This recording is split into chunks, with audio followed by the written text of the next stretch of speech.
Yo, what's up, guys? It's BK from Bet On Us. Welcome back.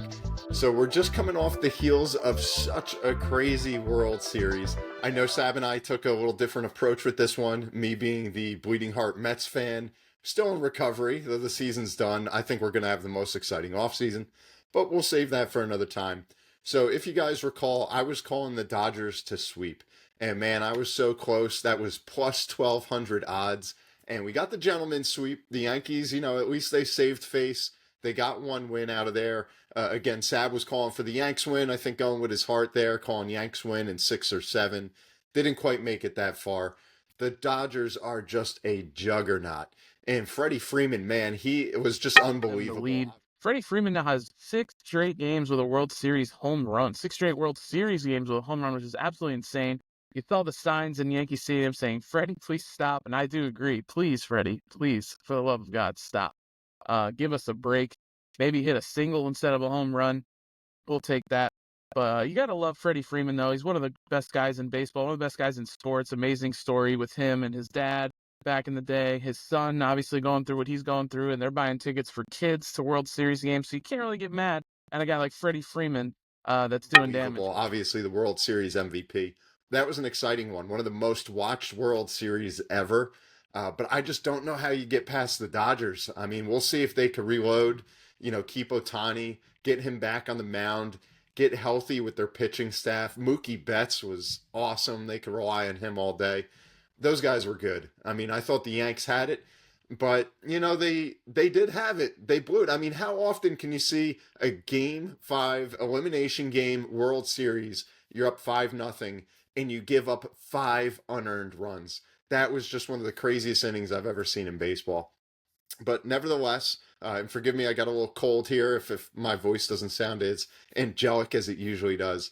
But that was fun. I mean, I had the Dodgers with the sweep this close. I like that pick. I would have stuck with that all day long. And then we got coming up Thursday Night Football. That's our specialty. So we're going to move right on from baseball. It's a short off season, so we'll be right back to that in a few months. But now we are in the midst of college football, NFL, NBA season kicking off. A lot of exciting stuff that Sab and I are going to be talking about. But let's get right to Thursday Night Football. What do we? We're going to go right into Thursday Night Football, guys. That's our specialty, right? We're 7 for 7 so far, and this is week 8. We got the Jets hosting the Texans. So the Texans are 6-2. The Jets are 2-6. Look at it on that front, you're saying, all right, this is an easy Texans victory, right? Well, the odds makers are trying to make you think that too, because they got the Texans as a +2 underdog. This reminds me of the game a couple weeks ago where the Broncos were favored on the road, against the Saints. Saints had a better record. Obviously, they were starting a backup quarterback. The Broncos haven't really proved that they can win a big game other than outside that Tampa game. And they were almost begging you to take the Saints. Broncos won in a blowout. Now, I don't think the Jets are going to win in a blowout, but the Jets -2 at home, they are begging you to take the Texans, and I'm not going to take that bait. I think Aaron Rodgers and Davante Adams finally have their game where they've been together now for 3 weeks. They're starting to click. Yeah, they've clicked always, but I think it's really going to start kicking in this one. I like the Jets -2 at home to kind of upset the Texans. Texans are banged up. No Nico Collins.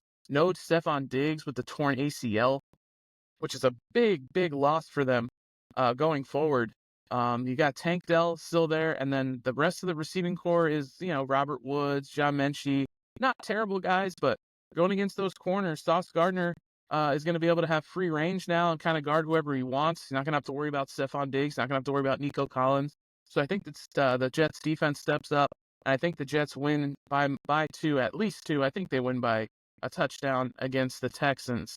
So I'm going Jets -2 on my Thursday night pick.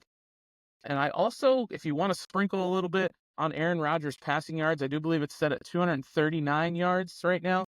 I'd love that over. And I love Davante Adams again, over 4.5 catches. I think he finally gets it this time. And I also like his yards. I did a parlay with his catches, his yards, and scoring a touchdown, and Rodgers over. Football. What do we got on deck? Not exactly a barn burner, I don't think. We got the Jets and the Texans. Again, Sab and I, we have gone our separate ways for the second week in a row now. And I know this is our specialty, so maybe we're confusing you guys a bit. You're really going to have to pick which horse you want to go with. But the Texans are 6-2. The Jets are 2-6. And the Jets are a favorite. I don't like that. I got the Texans at plus 110. I'll take them as an underdog any day. The Jets are just in disarray. Aaron Rodgers, he is just he's killing them. I don't know what he did. I thought he had such high hopes. I was excited for those Jets fans, but I think he's kind of steering them in the wrong direction, guys. So give me the Texans tonight. I'll take them as the underdog. I like that. And guess what? I got a prop bet. I know I don't do that too much, but I got one for you guys. So Texans wide receivers, they're hurt. They're banged up. Nico Collins, boom. Stephon Diggs on my fantasy team, torn ACL. Those receivers are at. Guess what? They got a guy named Tank Dell that's fast as lightning. CJ Stroud's going to try and get him the ball. On the opposite side, don't forget with Davante Adams there getting all the attention. The Jets still got Garrett Wilson. Okay, he gets a lot of targets. Right now, there's a prop bet out there. You can parlay both these receivers, Tank Dell of the Texans, Garrett Wilson of the Jets, to go over 69.5 receiving yards for plus 475 odds. All right, I'm all over that. That is my prop bet. If we can get both those guys just to get over 70 yards, or even just to get 70 yards, plus 475, give it to me. That's my prop bet for Thursday night. Make So sure you guys are liking, subscribing, uh, on the podcast with YouTube, TikTok, Facebook, Spotify, Apple Podcasts, everywhere you can find your podcast. Check us out on Bet on Us. We'll see you guys this weekend for our Week 9 preview and picks. So make sure you're there and check it out. Thank you guys for all the support. We'll talk to you guys soon. that's all I got for you this week. Still recovering from the World Series, man. That was just nuts. But Sab and I, we're going to be back together this weekend, chopping it up on college football and a slate of NFL games coming.